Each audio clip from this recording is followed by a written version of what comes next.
We're going to go over the workflow for Scan Studio, and at a later time we'll go over the workflow for RapidWorks. But I thought I'd start out by showing you what the results of the work that you do with the scanner is. And what the scanner allows you to do, it allows you to take a real-world object and input it into the computer, where you can transform that object into a variety of data formats. And traditionally, you're going to output it in one of two ways. You're either going to output it as this object is right here, in polygonal format, in an OBJ format, or you can output the object, as we see here, as a surface in IGES format. And once output in these formats, there's a wide variety of both modeling processes and digital fabrication processes that you can then use this data to generate. But before we get to the end here, what we're going to go over is how to set up the scanner for inputting objects into the computer. The program that we use to scan our objects, input our objects from the real world into the computer is called Scan Studio. And what this program, as I stated, allows you to do, it allows you to take an object that you've modeled or found from the real world and input it into a digital format. Now, as you'll note from the top, and you should look, it's a pretty logical set of steps that you do in order to complete your scan. And you can basically just follow the workflow that's established here on top. You're going to start by scanning, and then after you scan, you're going to align, trim, fuse, and then you can output your object to RapidWorks, where we'll do a lot of refinements there. But here, actually, the only thing that most of you will be doing here in Scan Studio is that you'll be doing your scans, you'll be doing your trims, and your aligns. Okay. Sometimes when I'm working, I'll reverse these two processes, but until you become more comfortable with the scanner, you might want to follow the order in which they've described them here. Now, the most important thing that you do when you do a scanning operation, this is the most important thing that you definitely have to do when you're doing a scanning operation. You have to come in here and edit your preferences. Okay? The most important thing to do is to set the directory where it saves the scan files to. Set the directory where it saves the scan files to. These scan files, when you're doing these scanning operations within Scan Studio, it's not uncommon for these scan files to be half a gigabyte in size. Definitely a quarter gigabyte in size. Huge. Okay? So you have to set the place, designate the place where they should go. The T drive is the logical place. Normally in my workflow, and oftentimes you have to scan more than one family in order to scan your data properly. Okay? Once you fuse your objects in RapidWorks, which means bring it all together in RapidWorks. Once you fuse it all together in RapidWorks, you generally get rid of your scan files and then just work from the RapidWorks files. Okay, and I'll show you here what I'm talking about. Okay, this is the let me go down here and I'll show you. Here's the scan file for this model. It's 401 megabytes, about half a gigabyte. The unfused file that was brought into RapidWorks initially was 656 megabytes. Okay, once it was fused in RapidWorks, it was 75K. Okay, so always remember that your scan files are going to be huge. They're going to be ginormous. Okay, once you fuse them together in RapidWorks, and I always save, as I've shown you here, I always save a raw version of my file. But once I've fused my object together and saved it in RapidWorks, I then work from the much smaller RapidWorks file, which is generally about 1/10 of the size as the original scan data. Does everybody understand that? Now, what you want to do is that you want to come over here, you want to use your directory structure to go to the T drive,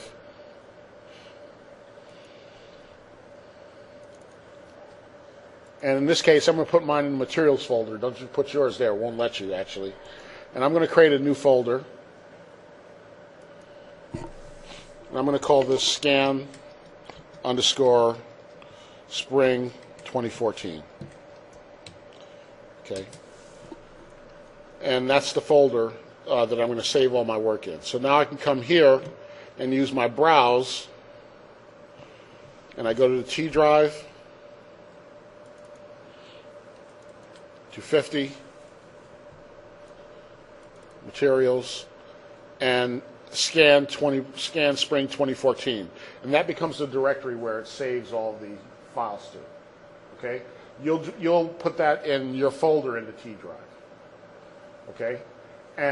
But once, as I said, I want to say this over and over and over and over again, so that it's drilled into your consciousness that I understand that when you're working on your scan files, they're going to be ginormous. Okay, but once you fuse them together in RapidWorks, you have to get them off the system, or we'll run out of storage space in the T drive area. Okay. Okay. Yes. So you're saying once we have a fused model, we just delete all the scans? No, you store it on like you can burn it to you burn it. Don't ever delete it, because you may have to go back and that's your raw data. Okay. Right. And so what I would do, I would just back it up on an external hard disk, back it up to a DVD drive, back it up to some other media. As long as it's not on and get it off the T drive. Okay. Okay, and so now it's saving the files there. Okay, you can leave these at the default. You want to enable model backups. You want that. You want to display settings. You don't want to change any of these. Here, the 2D texture display, you might change this to low resolution. Okay, because you don't need, unless you intend to use the scan data, and you can use the scan data to do texture maps. Like if you had texture on this, it captures the texture map, so that if you pull it into KeyShot or into Maya, it'll actually fuse the object with the texture that it has on it. So you can use the scanner to do that. Okay, but you generally want this to be low resolution, and if you have like a pink foam model or something like that, you'll almost want to have no textures. Okay. But the texture is important, because a lot of times the texture is used to capture your registration dots. Okay? And so now we're ready to go. Okay? So now we start off by coming over here to scan. And that opens up our scan window. Okay? And what I want to do here, I want to check to make sure. Okay, so that's live right there. It's spinning. Okay? And I have this window here. And here you can give your model a name for the scan family. So I'll call this Spring 2014 _ and Conde 05, because that's what this piece is in my catalog. And then what I want to do, I can move this. You can either move this, or you can actually, in this case, move the scanner. And what you want to do, you want to bring this into focus. Okay, a couple things to look at. Okay, here we're using the auto scanner. This is the auto scanner. There's another type called the multi-drive that tilts and also scans. Your bracket scanner does 3 scans in a 180-degree bracket. I almost never use bracket because if I have to do a bracket, I'd rather do a set of single scans and set it up myself and get the exact part that I want to scan. Okay, so in this case, almost all the times you're going to do 360 initially on your objects. Make sure that your object is centered in the scanner. Right now, the scanner is in extended mode, right? I probably want to move that to wide. Okay? And with wide, the optimal distance is 17 inches, okay, to the front of your object. Note that this chord is actually about 17 inches. So I'm going to move this back a little bit, and you'll notice that your object comes into focus. Now, what did I tell you before? I told you that the optimal size for a model was what? 5 inches, right? Now, because when it's that size, you can go into macro mode. Let me show you something. And when you go into macro mode, you can move your object much closer, and you can see how you got a much higher level of detail there than you do when you push it back further. Can you see that? Even though you can't see the whole scan, you can see that when it's about in macro mode, the ideal distance is about 6.5 inches, and you can see that you get a much higher level of detail there. Can you see that? Even by looking at this, okay? So I'm going to go back to wide for right now. I'm going to move this back here, like so. And you want it to be in focus. And once again, the ideal distance is right there. And I always do a test to make sure that as I turn my object that it stays in the picture plane.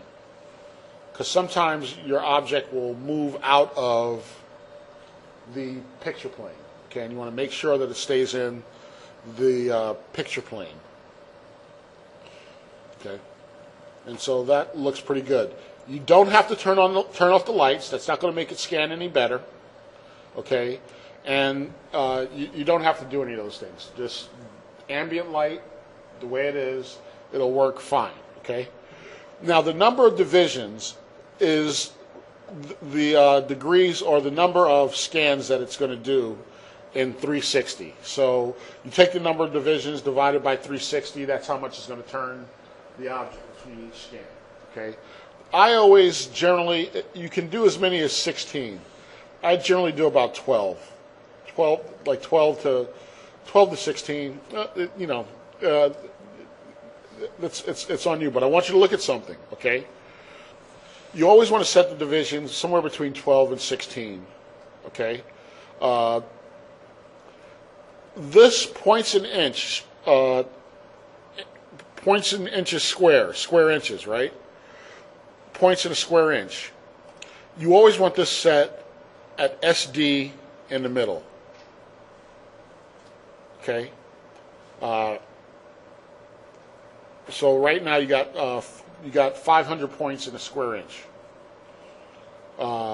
So that's you don't. Now I want you to look at something. Okay, there is a relationship between the number of divisions, the points per square inch that you use, and the time and memory that it takes up.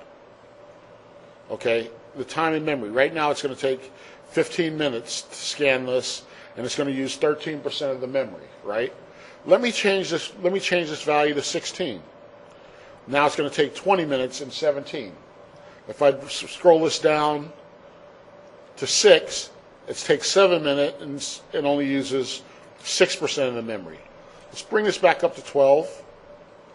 Now we move this into the HD range, right? Now we've got 4.4 thousand points a square inch.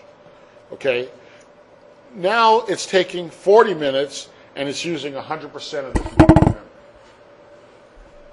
when this is set at SD, right, you are generally going to have at least 500,000 polys in your model. So you've got enough data there to get a really good quality, high definition scan of your model. Okay, I almost never push this into this range here. Okay, so you want to keep it over. You want to keep it there. I almost always use that as a standard. The only reason why you might push it into this range, if you were doing a highly detailed, small object that you wanted to make really large, and you needed to have that, you needed to capture that much data at such a high fidelity that would make sense to do that. As a standard, it's always SD. It's always SD, and it is always SD. This right here, it's depending upon your model. It's like light or neutral. It governs the way that the scanner deals with the lighting. Almost always use neutral, and that's that. So it's going to take 15.4 minutes, and it's going to use 13% of the memory. And now we just hit start, and it'll start scanning. And I'm going to let it scan a couple so that you can see the process, and then I'm going to pause it. Okay.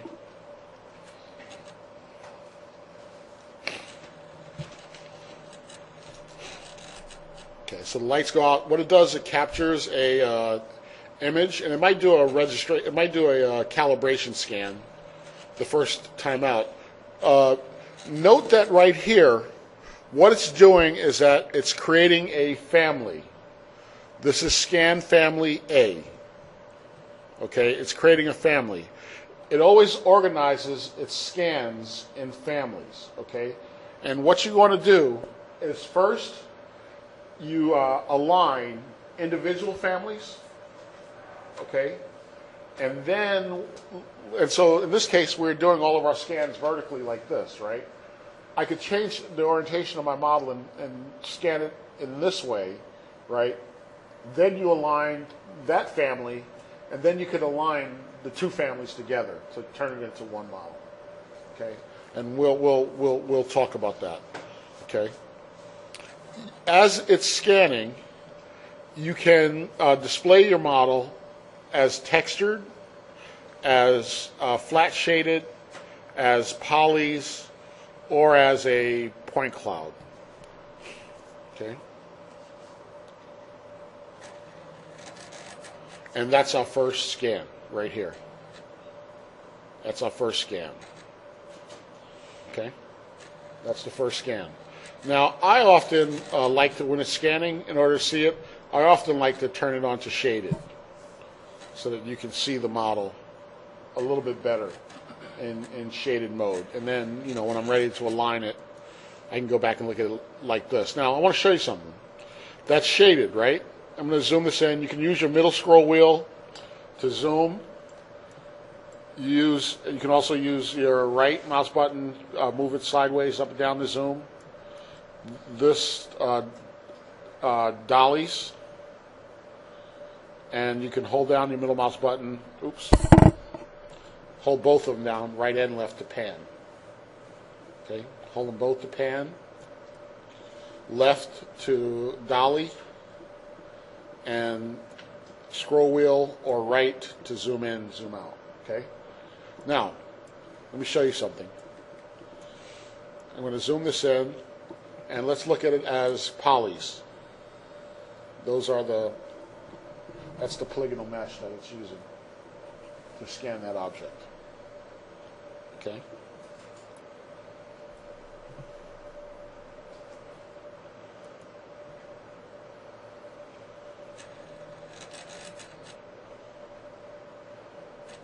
And here's the time. I'm going to pause this. I'd like to see it do one more, so we can take a look at one more, so that you can see a different image, see how that cooks.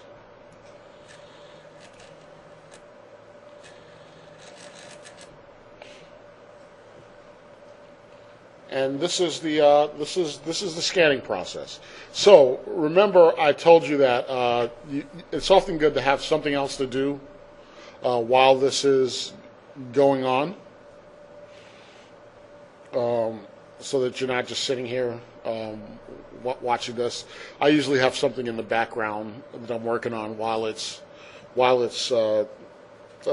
doing the scan operations. I'm going to pause this for a second. And now, as you can see, our scanning is complete, and we have our 12 scans of our model. And let's consolidate this for right now. I want to take a look at it here, and we can look at the model. And there are some places where there are some holes, like there's some holes there, there's some holes in the shoulder there, and in some other places. And I'm going to show you how you can go about fixing some of those. But we're gonna pause this for right now.